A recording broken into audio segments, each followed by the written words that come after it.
শুধু দর্শক, আমরা আজ এসেছি ধারাবাহিকভাবে যে কাজটি করছি ধানমন্ডি 32 নম্বর, এবং ধানমন্ডি 32 নম্বরে আমরা এসে দেখতে পাচ্ছি হাজার হাজার জনতা, তারা এখানে এসেই যাচ্ছে এবং যার যার ক্ষোভ এবং যার যার অভিযোগ সেটা ক্ষোভের মাধ্যমে বহিঃপ্রকাশ করছেন।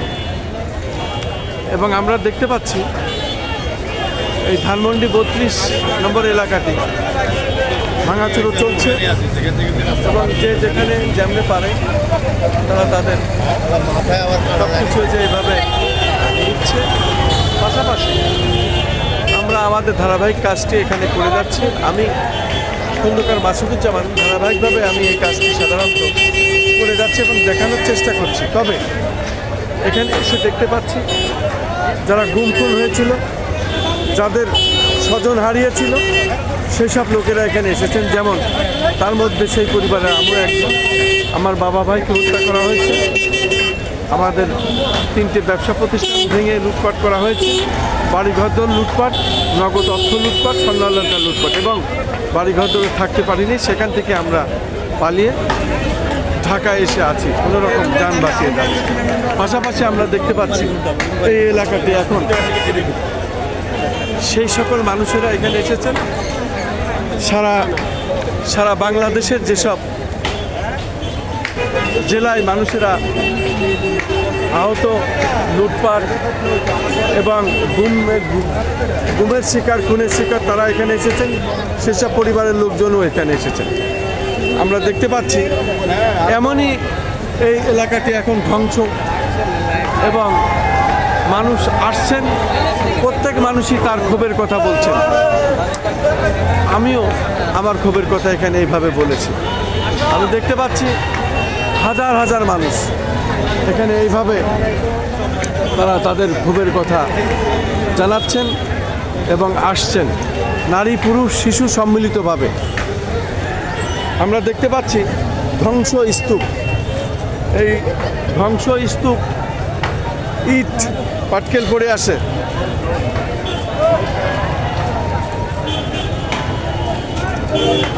আপনি কোথা থেকে এসেছেন? আমি ঢাকা থেকে এসেছি, বাড়ি বরিশাল। আমার আপনার বাড়ি বরিশাল। আপনি কি এই 32 নম্বরে কেন এসেছেন?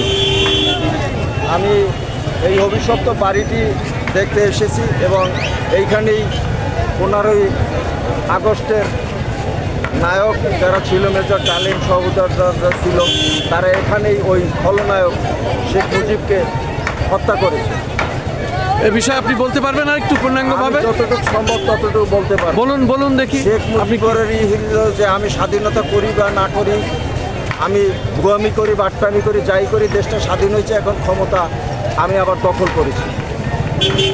এখন হলো আমার পরিবারের ছেলে মেয়ে, আমার সন্তানেরা, আমার পরিবারের যারাই এদেশের যাকে পছন্দ হবে, যার বউকে পছন্দ হবে, তার বোনকে পছন্দ হবে, তাকে তুলে নিয়ে দর্শন করবে, এর কোনো মামলা হবে না, বিচার হবে না। হ্যাঁ, তো ওই যে স্বাধীনতা অর্জনকারী যে মেজর ডালিম যা ছিল, এরা ছিল ওই সময় নায়ক। তারা চিন্তা করলো আর আমরা স্বাধীনতা অর্জন করলাম পাকিস্তানিদের হাত থেকে আমাদের মা বোনদের ইজ্জত রক্ষা করার জন্য। সেইখানে শেখ পরিবার এখন আমার স্ত্রী যাকে পছন্দ হবে, যার মেয়েকে পছন্দ হবে, তাকে তুলে নিয়ে দর্শন করবে, ইচ্ছা খুন হত্যা দর্শন করে ফেলে দিবে। এই জন্য স্বাধীনতা অর্জন করি না, আরেকটি স্বাধীনতা আর একবার প্রয়োজন। তাই 15ই আগস্ট সৃষ্টি করলেন ওকে হত্যার মাধ্যমে। তখনও এই জাতির টনক নড়ে নাই যে শেখ পরিবার কোথায় এ দেশকে নিয়ে যাবে। এই শেখ পরিবারের বীজ বেঁচে থাকলে সেই বীজ যে ওই পরিবারের রক্তধারার আলোকেই কাজ করবে সেটি বুঝতে পারে না। তাহলে আবার এই 15ই আগস্ট 24 ঘটনা, 5 আগস্ট ফেব্রুয়ারি ঘটনা, যাই হোক সবই উপরওয়ালার ইচ্ছা থেকেই হয়। এই পর্বে ওরা পাপ কর্ম করেছে, আর পর্বে জাতি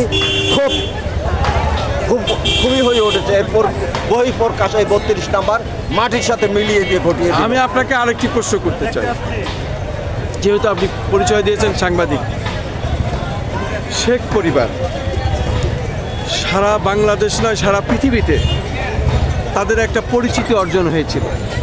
বিশেষ করে শেখ রেহানার মেয়ে টিলু, সে বাইরের দেশে আন্তর্জাতিকভাবে খ্যাতি অর্জন করেছিল, মন্ত্রী হয়েছিল, এবং এই পরিবারের নাতি পুতি ছেলে সন্তান যে যেখানে ছিল প্রত্যেকেই ক্ষমতায় এমপি মন্ত্রী হয়েছিল, কিন্তু তারা প্রত্যেকেই দুর্নীতিবাজ। একটি কেউ আপনি খুঁজে দেখতে পারবেন যে ভালো আছে কেউ? যদি আপনার জানা মতে থাকে, আমাদের জানা নাই। আপনি বললে তো আমি তাহলে বলতে পারবো না।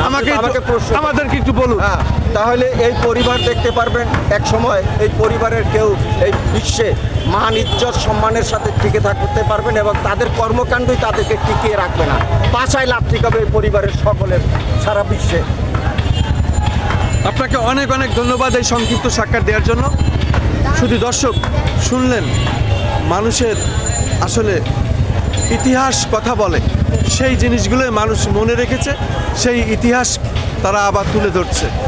আমি আসলে বলার ভাষা নাই। এভাবেই আসলে আজকে ধানমন্ডি এইভাবেই চলছে। আমি খন্দকার মাসুদুজ্জামান, ধানমন্ডি 32 থেকে আমরা এটা প্রচার করছি।